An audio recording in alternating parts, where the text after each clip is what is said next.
You believe you're free, don't you? Free to choose, free to live as you please. But what if I told you you're not as free as you think? From the moment we're born, we're woven into an intricate tapestry of systems. Educational systems dictate what we learn and often how we think. Economic systems define our value, our labour and our access to basic needs. Political systems decide our rights, our restrictions and the very boundaries of our existence. We live within these invisible fences, guided by their rules, shaped by their structures. We work, we consume, we participate, often without truly questioning the grand design. These systems, created by humans for humans, promise order and progress. Yet they simultaneously create boundaries. Boundaries that define success, boundaries that dictate failure, boundaries that determine where you can live, what healthcare you receive, or even the air you breathe. They are designed to manage complexity, but in doing so, they inevitably manage us. We are cogs, perhaps vital ones, but cogs nonetheless, in a machine we rarely designed and seldom control. Beyond the concrete walls of institutions lie the equally formidable yet invisible walls of societal expectations and norms. From childhood, we're taught what's normal, what's acceptable, what's right. Be polite, get good grades, find a stable job, get married, have children, look a certain way, conform to a particular lifestyle. These aren't laws written in stone, but they carry immense weight. The fear of judgment, of exclusion, of being different often pushes us down well-trodden paths, even if our hearts yearn for another. We wear masks to fit in, suppressing our true selves to avoid the uncomfortable gaze of disapproval. We chase ideals manufactured by media and tradition, often sacrificing genuine happiness for perceived acceptance.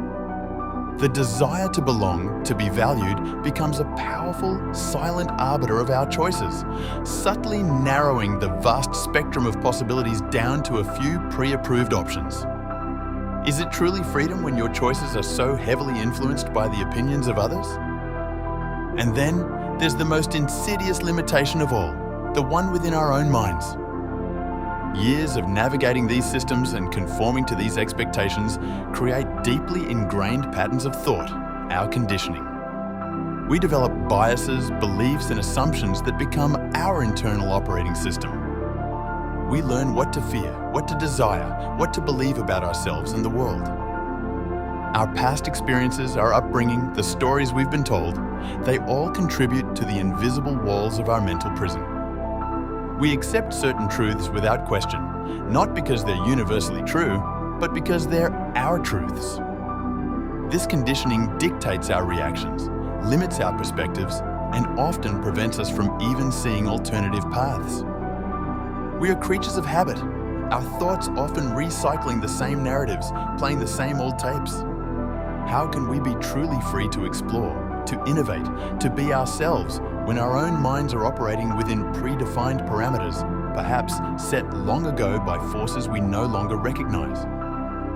So, if our lives are shaped by systems, our choices by expectations, and our very thoughts by conditioning, what then is left of freedom?